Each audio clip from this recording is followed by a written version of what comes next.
Good afternoon, everybody. Welcome to this month's episode of Elevánt Insights. We're so grateful to have you here, grateful for this time of year.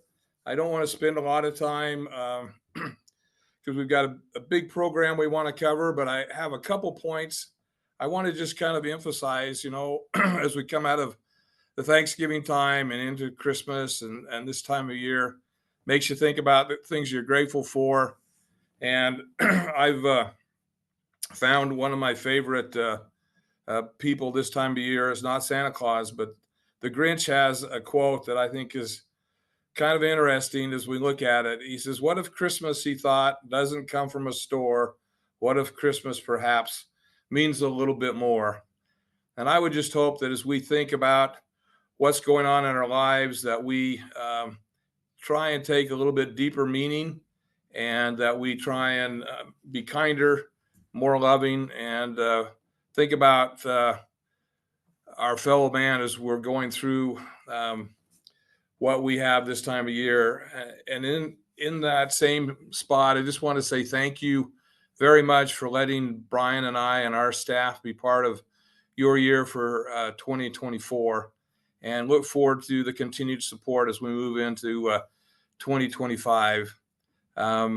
So we hope that you have a wonderful Christmas and a happy new year, and that you have health and happiness. And that's part of our process today, to go through how to focus on health. So with that, Brian, I'll go ahead and turn the time over to you.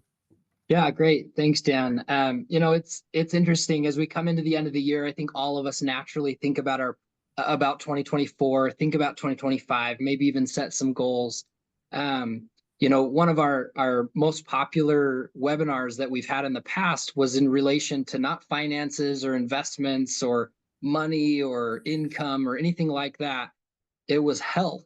If you remember a couple of years ago, we had Dr. Reed Harris on here and talked a lot about just how to make healthy choices that contribute to longevity.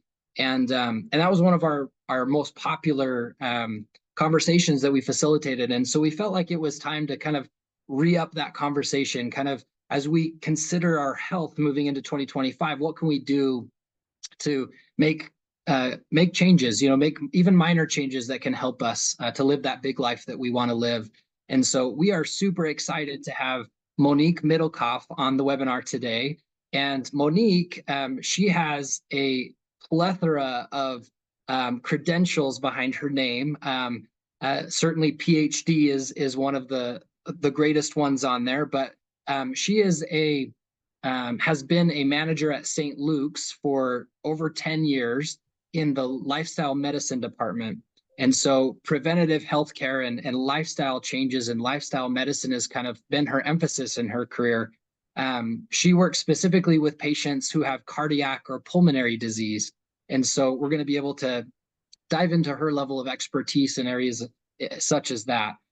She's also a professor over at Boise State University in the kinesiology department. And so we're very excited to have her on here, a very distinguished guest and certainly an expert in her field.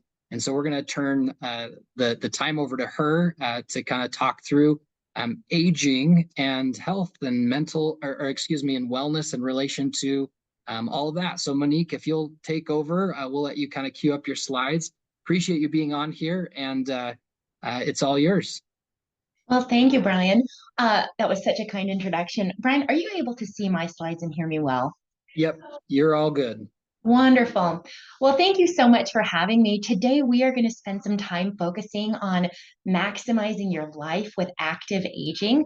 I think health is such a big kind of a thought that we experience throughout our lifespan, but becomes even more important as we get older. And just a quick disclosure that we're not affiliated or endorsed in any way, but I do want to just give you a little bit of a background for me of why this topic matters so much and why we're spending time talking about it today.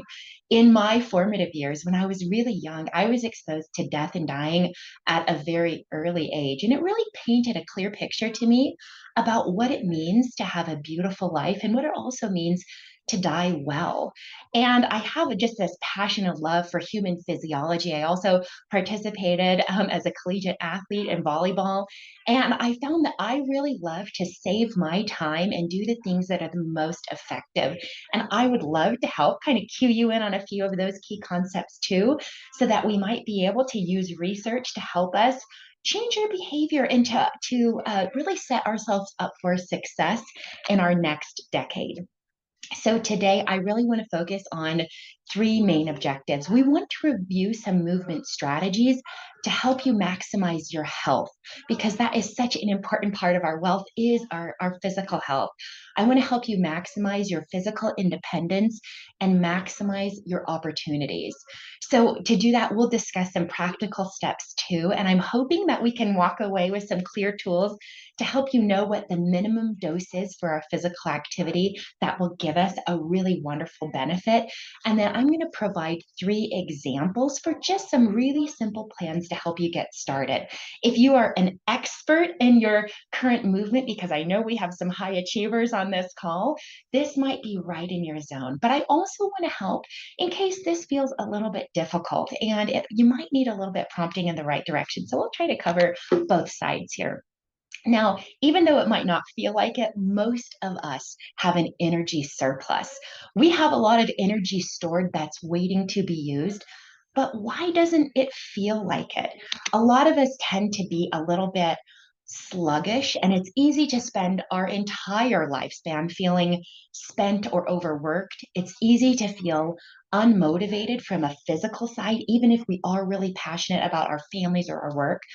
It's easy to feel like we have run out of capacity. We've given all that we have to give and we're just out of capacity, or that feeling of just feeling a little bit weary. I don't know if that's something that you've experienced, but I'd love to help us just focus and change a little bit so that we could think about what does it do to set us up to feel energized, to feel that vibrancy of life, to feel motivated to do something new, and to have that available margin so that we have capacity to do the things that we're excited about, and just that feeling of being ready. It takes a little bit of kind of a different approach to feel ready to do things. Now, for most of us, we know that our fitness and mobility declines over time unless we decide to do something different. Our muscle strength tends to peak in our early life and then it decreases over time, but it doesn't have to. And I think it's encouraging to know that some of the things that we think about is like the tail end, or things ending or closing or becoming worse or more difficult. It doesn't have to be that way. And that there's so many things that we can do as we age that really help our physical performance and keep us in the feeling of being able and not just disabled. So when we think about maximizing our movement, I know that for every single person, it's going to look a little bit different. And that's a good thing. It's different based on what you enjoy, what's important to you, what type of physical limitations that you've had, if you've had injuries or surgeries or illnesses that you're working through. Your history of physical activity is going to really dictate your current movement and your priorities with scheduling. So we'll just think about maybe what that could look like in your life. Now, when we think about maximizing health, I really find that there's one question that helps to guide that conversation. And it is, what are you concerned about with your health? Now, that might be kind of at the forefront of our thoughts, something around the current injuries or illnesses we have. But I'd like you to think about this slightly deeper. What did your parents struggle with? Because often our behavior is heritable of what we've grown up with and what's in our environment. Did they experience cancer or heart disease? Did they struggle with any type of cognitive loss?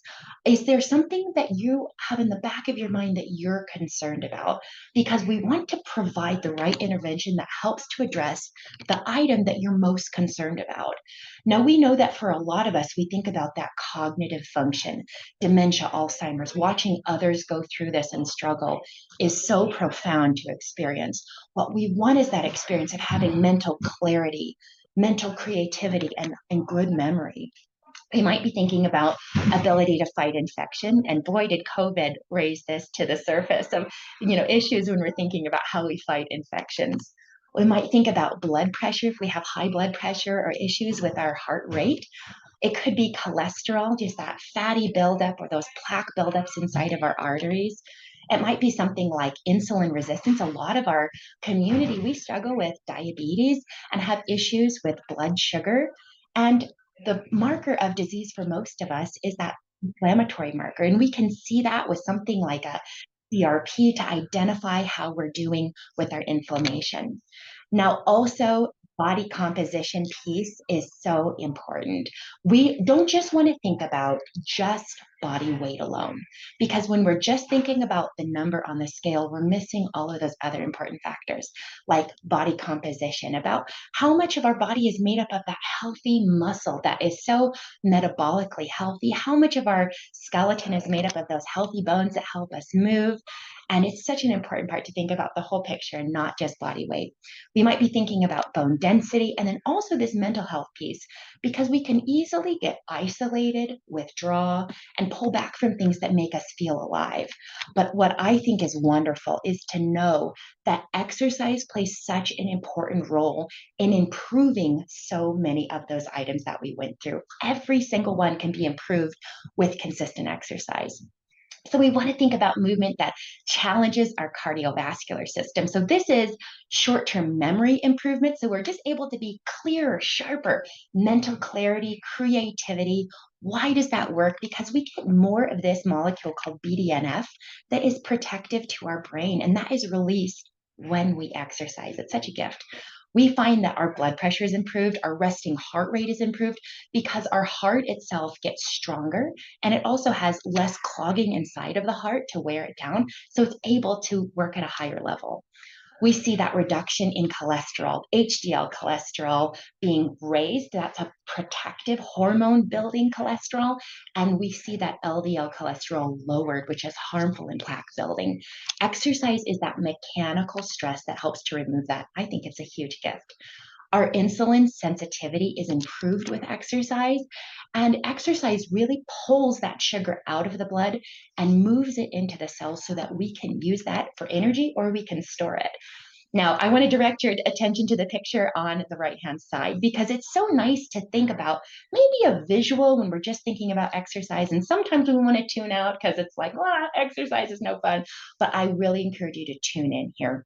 If we see this top picture, what we're looking at is we're looking at a thigh that has been cut just in a cross-sectional area. So this white dot that we see right in the center, this white dot is the femur. So this is a bone here surrounded by muscle. And then this white piece here is that subcutaneous or the fat that lays right underneath the skin. This is a 40-year-old triathlete. And if your eyes can go all the way down here to a 70-year-old triathlete, my goodness, they look so similar. But if we see a 74-year-old sedentary person, we can see such a higher accumulation of this adipose tissue or this fat tissue. We see kind of that marbling effect that we could see maybe inside of a steak where that fat has deposited inside of the muscle and the bone itself is much more narrow in diameter, which means it's much more likely to have breaks or fractures later. So what is the message? The message isn't that we need to be a triathlete. The message is sedentary behavior can be so harmful to our health. And it seems really silly to just think, oh, get up and exercise. But if you're struggling to get motivated, I encourage your eyes just to kind of recall this picture to see what's happening inside of our body and encourage you to keep exercising.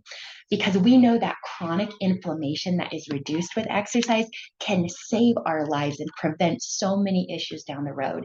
It can really maintain or improve bone density by pulling on those bones, and it improves and maintains our muscle strength. We can actually get stronger over time, which is a huge gift. I'm actually stronger now than when I played collegiate volleyball, which is kind of wild. And our bodies will respond by consistently holding on to our strength over time if we keep using it. Now, we also know that exercise has this beautiful role in managing symptoms of anxiety and depression. Mental health is a really big concern, and it's not just for those who are weak or diseased or struggling in some way, mental health impacts all of us. And sometimes it can start with just something simple, like wanting to withdraw a little bit or struggling to find that sense of purpose, especially if we've had a big change in our life. So we know that many people feel better with just a single bout of exercise. So as you're making maybe that new plan for what your next 5 or 10 years looks like, I encourage you to improve your exercise because it really helps to give you feelings of pleasure. It can decrease that anxiety that's temporary. It can improve your energy, and there's really no negative effects. It feels pretty great for the most part. Now, we know if you happen to be taking an antidepressant, adding exercise can make an even bigger difference. What a gift. Now, if we kind of shift gears just a little bit and think about, okay, what a role our exercise can have on our health, we also know that there's this piece of the puzzle about independence and autonomy. And most of us want to do what we want on our terms, not someone else's terms, not someone else's health. We want to do what we want on our terms. And that requires a certain amount of our body being able to participate. So we know that some things that we can think about and focus on is agility, which is being able to change positions quickly. That really helps us over time as we age, so that those trips or just simple things that we experience in our day are just less problematic and less risky. It's important that we focus on balance, being stable and secure, our flexibility, being able to move through a full range of motion without limitation, and then our muscular strength, being strong enough to lift and move the things that we want to. So we want to do activities that challenge our balance, that challenge our flexibility, that challenge our agility, and they challenge us to work on our strength. Now, if we think about the opportunities that we have in front of us, that could look so different for every person, but it's really exciting. And I encourage you to use your imagination in all of the positive, wonderful ways to dream of the future opportunities that we have. Now, I find when we think about just our exercise alone, there is such a difference in the way that we feel about movement. If we're just checking off a box to say, I exercise today, check for today, check for tomorrow, I exercise today. It's so much different than if we are working towards something very specific. Now, here's the difference. I could say, okay, today on a Monday, I exercise today, or today I exercise today because I want to go to Europe. And when I go to Europe, I really want to be able to pack my bag comfortably. I want to have the energy to plan my outfits in advance. I want to go on a big walk along the ocean when I get there. I need to be able to move my suitcase in and out of the plane, walk a long way to get to my gate. Once I'm there, I'm going to need to rent a car, and all of this physical activity that we have to do will drive us in a different way than if we're just checking a box. So I encourage you to tie that big vision of whatever opportunity is in front of you towards something very specific that you can work to help drive that engagement in your activity.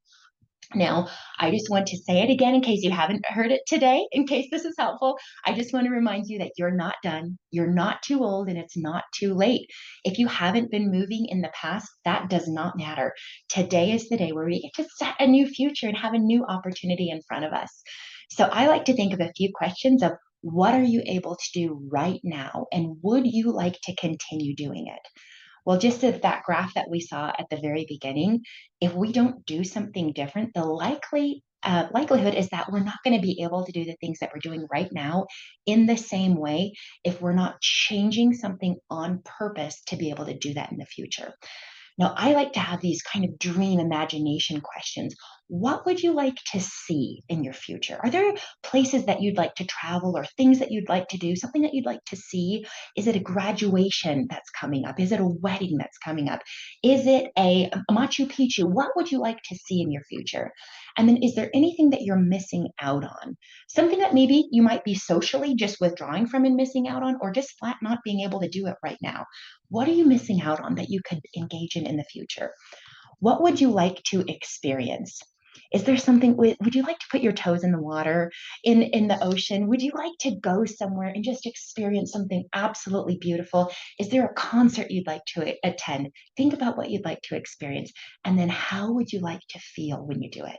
Do you want to feel elated? Do you want to feel delight? Do you want to feel desire? Do you want to feel passion? What is that thing in your future that you want to feel? Know that we have to do something a little bit different to get there. Now, I love to be outdoors, and my husband and I love to go explore all different areas. So I like to use my future opportunities to think about where I can go explore. And maybe that's something similar to you. So we know that when we're consistently exercising, our body can really improve in the power aspect. And why that matters, if you think, oh my gosh, who cares about the naming of this? Our body has fast twitch fibers and slow twitch muscle fibers. And if we're not using those more powerful, faster, explosive movements, our fast twitch fibers prioritize themselves right on out and move them out so that we're not able to do that in the future. So doing more powerful activities now will hold on to those fibers in the future.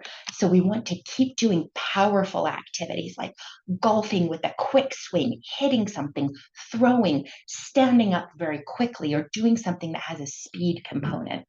We also know that exercise will improve our energy and reduce fatigue. Many of us just feel so tired at the end of the day that it's difficult to think about doing all these extra things. But I encourage you, let's focus where we want to spend our energy really wisely and do that on purpose. Now, many people will just say the phrase like, oh, you need to exercise more, or you just need more exercise. And I don't know about you, but that is easier said than done. And then it kind of raises all of these extra questions. What in the heck kind of movement should I be doing? How much do I have to do? How will it help me? I hope we just covered that. But maybe it's also, I don't feel well enough to move right now. My knee is really bothering me, or my back pain has been so frustrating that I just don't feel like I actually can. Or maybe this last piece, because it resonates with a lot of people, might resonate with you too. I just don't enjoy exercise. Tap me out of that program. Big no, thank you. Well, all of these things are solvable. And I just want to encourage you that if you happen to fall in that last category of, I don't enjoy exercise, I just want to encourage you to start with something that you do enjoy. And most of us at least have one thing that we have had a positive experience with in the past. And it might just be as simple as walking, but it also might be something new and challenging like pickleball or something different. So let's think about just starting with movement that we enjoy. Now, the question of how much do I have to do? What's that minimum dose that's going to be effective so I'm not wasting my time? Well, we do know that any exercise is better than none. And just as we think about maybe pill medication, that we know if we only take maybe half a pill, a quarter of the pill, part of a pill, we can't expect the same results as taking a full dose. So it's helpful for me to kind of know, what is the dose? Here's how we know what our ideal dose is. When we look back at the regulations of what our physical activity guidelines are, it's actually a pretty high bar. Many people have really, rightly so, really criticized our government for not setting us up for success in many areas. But I think this is one of the areas that we actually have a really wonderful and effective guideline. What we want to focus on, and I've kind of highlighted it in this box here, down here, is the key guidelines for adults, and I'll just blow it up so that we can see it a little bit. But what we're looking at is, for substantial health benefits, adults should do at least 150 minutes a week of moderate intensity exercise. So this is 2 hours and 30 minutes a week. So 2 hours and 30 minutes a week of aerobic exercise. And then if you want to do vigorous exercise, it's exactly in half. So if you want to work harder, you don't have to do as much. And then we also need to do 2 days or more of strength training exercises. And I just kind of put that in a little bit of an easier way to digest just so we could see it. So 30 minutes a day, 5 days a week is what we could kind of condense that down to. So 2.5 hours is 150 minutes, 30 minutes a day. And then 2 days a week of activities that strengthen our muscles. It's so important. And for those that are 65 and older, improving balance is an additional recommendation that's really helpful to focus on. So maybe I could just ask you, are you meeting our physical activity guidelines? Do you hit that kind of frequency of 5 or more days a week of aerobic exercise for about 30 minutes a day? Now, if you're an A plus high achieving student when it comes to your physical activity, you might say, big yes. And if this is something that feels overwhelming, you might say, whoa, big no. That's okay to know where you're starting from. But I really think it's nice to know, I'm a high achieving student, I have a feeling you are too, is to know what is an A and how do I get an A? This is that framework that we know kind of what that threshold is to get an A. So five days a week or more, 30 minutes a day, moderate or vigorous intensity. And then the strength training piece, this is where Americans fall short across the board. This is where we tend to struggle because aerobic exercise feels clear, simple, straightforward, and strength training has so much variety. We could hit it in so many different ways that the variety is confusing. But the piece that rings true for whatever type we choose, we want to do it 2 or more days a week. We want the intensity to be challenging, and we want to work on major muscle groups. Oh, pardon me while I just click out. Thank you. Okay, so we might ask the question of, that's a big time investment. I'm investing my time. How is this going to help me? Well, the answer is it will help in so many ways. I do feel like there's some investments that we make that feel risky or uncertain or ambiguous. This is not one of those. This is one of those that is an incredibly wise, sound investment. The time that we spend during exercise gives us back in absolute, just incredible amount of dividends here. We have improved memory, creativity, our longevity, just with that all-cause mortality is so much more improved. Our physical independence, managing pain in many different areas of the body. It gives us a stress outlet. For many, but not all, it does have that component of joy. And for most all, it improves self-confidence. Now, this is one of those items that if I had a pill to be able to give people the benefits of physical activity, that would be the best seller of all time ever, right? It would beat Ozempic out. It would beat any type of antidepressant out in a huge way because we get such a massive list of benefits. And I really want to encourage you that when we think about all of our future opportunities and the independence that we have, we want to think about moving in ways that brings us joy. That joy component is so important about the way that we stick with it long term. Our consistency in movement is determined by our enjoyment and how we're doing with our movement. So it might be tennis or pickleball, or I love being in the gym. The gym brings me so much joy. It could be walking on our beautiful trail or swimming or biking. There's so many different ways that we can move. And I want to encourage you to start where you are. If you happen to be that A plus already crushing it with your physical activity, high five to you, keep going. And then I also wanted to remind you to just use what you can. If this is an area where you don't feel confident and it's not going great so far, use whatever you can and start right where you are. So I told you at the beginning that I wanted to just give some 3 simple example schedules to just put it in your thoughts of what does it mean to meet the physical activity guidelines. Sometimes we think that more complicated is better, and it's really not. More complicated might give us variety, it might help us stay engaged, but more complicated from a health perspective isn't better. So I kind of have 3 categories, and our categories here are aerobic movement, strength exercises, and then flexibility and balance. So on my very simple schedule here, what we have is Sunday is going to be a rest day. We have a 30-minute walk on Mondays, a 30-minute walk on Tuesdays, followed by another rest day, a 30-minute walk on Thursday, Friday, and Saturday. And then we're going to stretch after walking. We always want to warm up before and then stretch afterwards. And then because we want to hit that 2 days a week or more, upper body and lower body strength training on Monday and Thursday. That could be such a beautiful way to hit the physical activity guidelines and to reap all of those benefits. And sometimes we overcomplicate it with, we got to row this day and elliptical this day and bike this day and swim this day. You absolutely can if you want to, but from a health perspective, you don't have to. It doesn't have to be that complicated. Another option is just changing that up just a little bit by saying, you know what, I actually really enjoy going to a yoga class. So I'm going to go to a yoga class just 1 time a week. I'll do that on Saturday. The other days we might do a bike ride on those days where we kind of mix in a bit of walking and biking to keep that variety.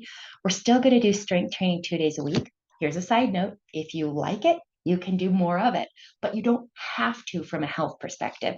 And then we're going to do some balance exercises to just focus on improving that balance and stability. So we are working on power, strength, agility, and also some core strength with our yoga class.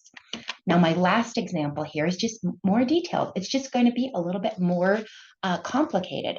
For strength training, working on upper body muscles only on Monday, working on lower body strength on Wednesday, and doing a combination of the two of them on Friday together. We're keeping that yoga class, also hitting in a 30-minute walk, and we might do something like a water aerobics class if we're into that and we like the social aspect.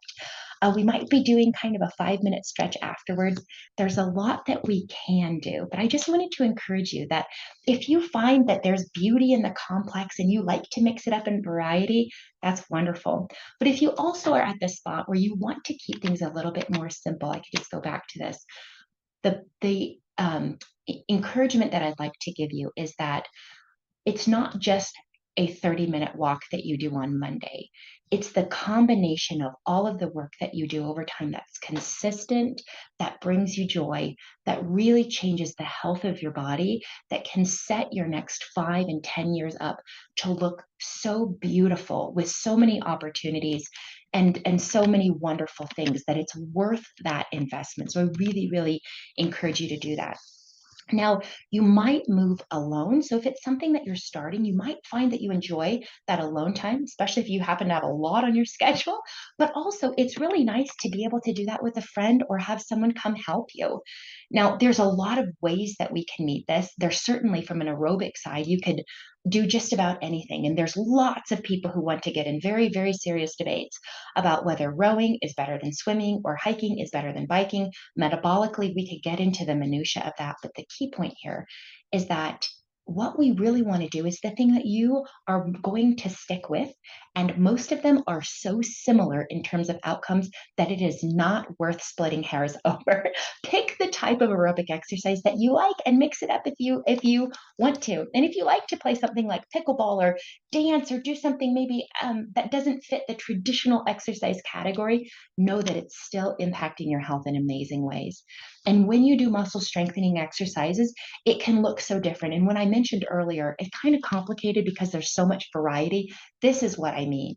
You can work with resistance bands or dumbbells or strength machines or body weight exercises, and that can look so different. But the key point is that we want to hit all of the major muscle groups. So if you want to think back in your last week or last 2 weeks or last month to think, did I work my chest? Did I work my shoulders? Did I challenge my biceps and my back? Did I challenge the muscles of my trunk and abdomen? Did I work on my thighs and my legs and my calves? Did I really work on that? If you're not confident that you can say yes to this, this is an area that I want you to focus on, because that strength training is such a perfect correlate tie with our longevity. So we want to really focus on that muscle strengthening at least 2 days a week or more if you like it. But this is the muscle groups we want to focus on. Now, what type of exercise is not helpful? I'm just looking at the time, so I'm trying to make sure that we're wrapping this up right on time. What does not help? Well, we know there's a few things that does not help. Exercises that you're shamed into doing, not helpful. Exercise that is painful, also are not helpful. We don't want to have maybe confusing work and pain. We can do work that could feel difficult. It could feel maybe that we have tension in our muscles, but pain is something that is a warning sign that we want to avoid. Activities that are just generally upsetting. If you struggle with social environments, don't use a group class. Do something on your own. We don't want anything to be upsetting for sure. And any activity that's really beyond your physical ability. If we haven't been skiing in a long time and we haven't been exercising, maybe taking that huge ski weekend is not the right start. Let's do something that is a good start for right where you are. And I get asked this question a lot in some ways. I don't feel well enough to exercise right now. What can I do? I just want to remind you that sometimes, especially if we've been in a lot of pain, we can get super stuck in the feeling it's going to be this way forever and stop exploring other options of how to get out of it. So there really are so many people who want to help you. It might be starting with your primary care doctor, might be reaching out to a physical therapist. If you have cardiac or pulmonary issues, definitely cardiac or pulmonary rehab could be a wonderful place. There might be a need to go see a pain specialist or to see an orthopedic doctor. If you're struggling with your diet, I love Dr. Reed Harris, who did a previous webinar. He's a great resource, but also there's wonderful dietitians in our community that can individualize things for you. There's therapists and counselors that can help with so many aspects of our mental health. There's spiritual care, friends, family members. It's easy to get stuck thinking, oh, shoot, this is going to be this way forever. But that's not the case. We really can have a new future and have a new experience. So I like to think, can you exercise with a friend? Can you exercise with a dog? This is my dog, Charlotte, over here. I think Charlotte's so cute, but she's just out on a hike with us. Having some support and extra help really does help. And being outside, there's an extra component in nature that can help relieve stress, increase our energy, and it can also give us that temporary lift in our mood. If you find yourself really struggling and you think, oh, I'd like to have maybe a good place to start, I find this book by Bevan James Eales, I Will Make You Passionate About Exercise. His joy for exercise and the way that he presents things is just like a friend telling you their very best story. It's a wonderful book to start. And then also, if you're looking for specific exercises, if you say, shoot, I actually don't know how to lift the muscles in my chest or my legs, I'm not sure, this is a really good place to start that has really clear, simple instructions. Now, just in summary, before we close, I just would love to remind you to think about, if it feels overwhelming, how do you like to move? Where have you experienced joy in the past? Start there. Identify those activities that best fits your personality, your preferences, and your current abilities. And to keep it simple, don't think I'm going to exercise 7 days a week if you're not exercising at all. Think, let's start simple. Do something that you can stick with in the long term. Now, aim for both doing cardiovascular exercise or aerobic exercise and strength components every single week. And if you happen to get overwhelmed and you think, oh my word, I'm not hitting the guideline, that's okay. Think any exercise is better than none. And the benefits of sticking with consistent exercise are so profound, regardless of the age that you start. Exercise is a huge benefit to our body. So if you want to connect with me, here's just some ways to do so. You could email me. This is just my email here at St. Luke's. And this is my cell phone number. Can I ask you just to use that very sparingly, depending on what you need? I don't typically answer my phone all the time, but I'm absolutely more than willing to help you if there is something I can specifically help with. Now, I appreciate you for your time and your attention today. So thank you for spending your time with me. I know that your time is so valuable, and I just appreciate being able to take this time together. So Brian, I'm happy to turn this back over to you. And I didn't pause to take a breath in the middle of any of that to ask if there's any questions. No, you did great. Maybe tell us a little bit more about your fitforus.com. What would they expect to find there? What kind of support are you giving to the community that's not necessarily them texting your personal cell number? Yes. Thank you. Well, if you happen to wait about a month, I'm at the spot where I'm just making a transition to make all of my exercise videos available for free. So if you want to go there now, you could pay for a subscription, but that's actually going to finish here very quickly. And I'm just going to change a little bit about my website design to make all of my exercise videos free and available to our community. So if you'd like to exercise with me, you can hear my voice, watch my cues, follow along with me. And I think that's a really fun way to move together, especially if you need just a little bit of extra support. But there are also so many wonderful resources available in our community. If you're looking for direct support, I'm so happy to help connect you, but I think you're going to have to wait about 60-ish days, and then my website will be morphing just a little bit and make that a more user-friendly tool. Awesome. Well, no, I appreciate your expertise and your time on here. It's interesting and it comes to health. We've heard the concept of wealth is nothing without our health, right? And there's another quote by Dennis Waitley that says, "Time and health are two precious assets, and we don't recognize and appreciate until they've been depleted." Yes. I think finding that hope in that it doesn't have to diminish your strength and agility and things like that. You don't have to succumb to this inevitable aging, in the ways that our culture or society kind of submits to us that we need to. And so I appreciate that level of optimism and hope that you've given our group here, that we can do something about that and that we can help ourselves in that fashion. So, the last thing that came to my mind is, we're working with a group of people who like to outsource, right? Who like to pay somebody else to do something for them. And even we can do that in terms of how we eat. If we wanted to pay somebody to prepare our meals or to even cook for us. But this one aspect of life, we can't outsource our own physical exercise, unfortunately. So I love your enticing all of us to move, to get out and to move. So thank you for your time. Dan, did you have any questions or final comments for her before I wrapped up? No, I would just say thank you. I had a couple of questions that were somewhat answered in relationship to, my knees aren't working well. I've got some problems with my foot, and I got from that we just need to look for those resources that we can stay active and stay active consistently. And Yeah. Dan, do you mind if I interject really quickly and come right yeah, back? go for it. So what I see so frequently is someone who might have something like a foot pain. Let's just use this as an example. And they might say at one time to their primary care provider, and they go in for an appointment and say, oh, my foot's really been bothering me.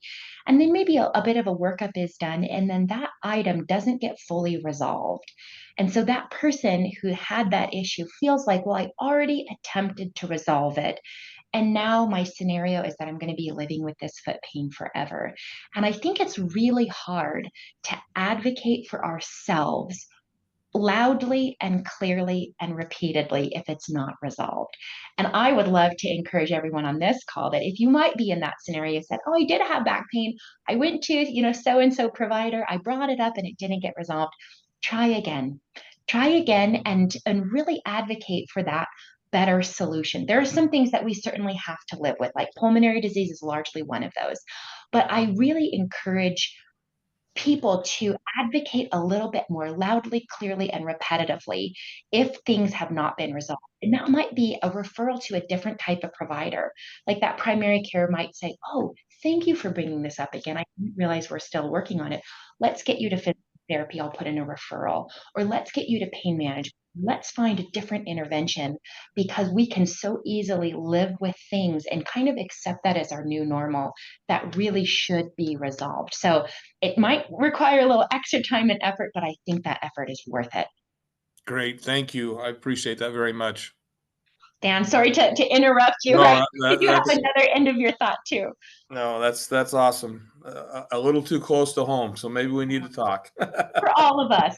Dan, I think for all of us too, we all end up in some ways really struggling with a singular component. And I know even just from my personal family that sometimes I'm that person who has to remind my family members of go back in, say it again, say it clearly, say it repetitively until we at least have an answer, and not just leaving things unresolved, because it takes a lot of work and a lot of frustration, but it's worth advocating for yourself because your future self really depends on it. I love it. I love the aspect of starting where you are too. Like, can you still move if you have foot pain? Certainly, and while you're getting that thing resolved, finding things that bring joy to your life, moving with purpose and with joy. Not everybody loves to go run for 5 miles.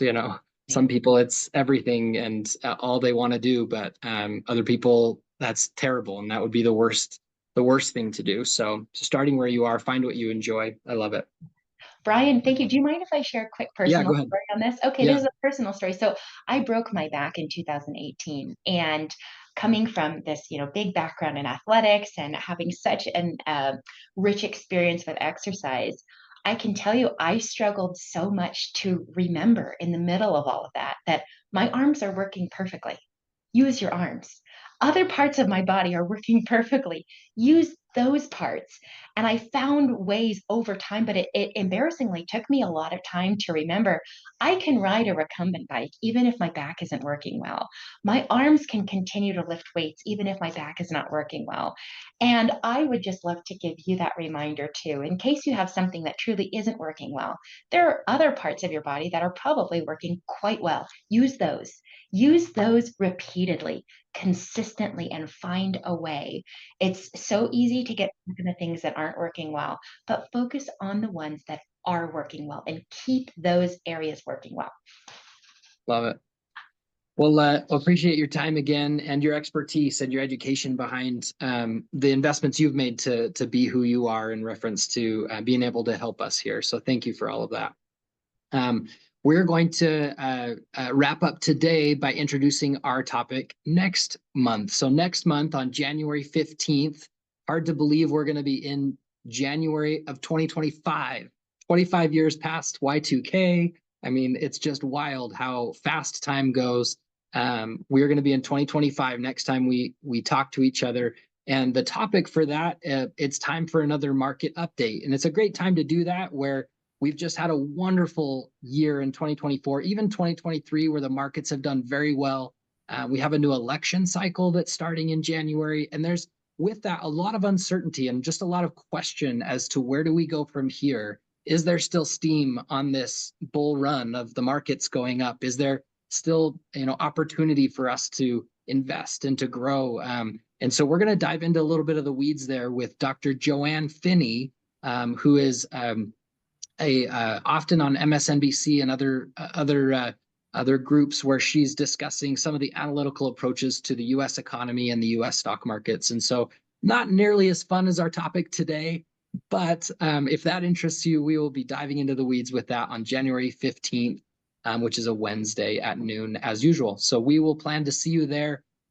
Merry Christmas, happy holidays. I love Dan's Elevánt Insight from earlier, to find bigger meaning and purpose behind this holiday season, whether that's a religious one or a family one, but to connect with what means the most to you in this holiday season, and to understand that's the meaning of life, right? That's why we're all here, to connect and to find that joy. And so we appreciate the trust that you give each of us in your financial worlds, and we strive every day to be the very best that we can be for you, and we'll continue to do so. So cheers to 2024. We will see you next year in 2025.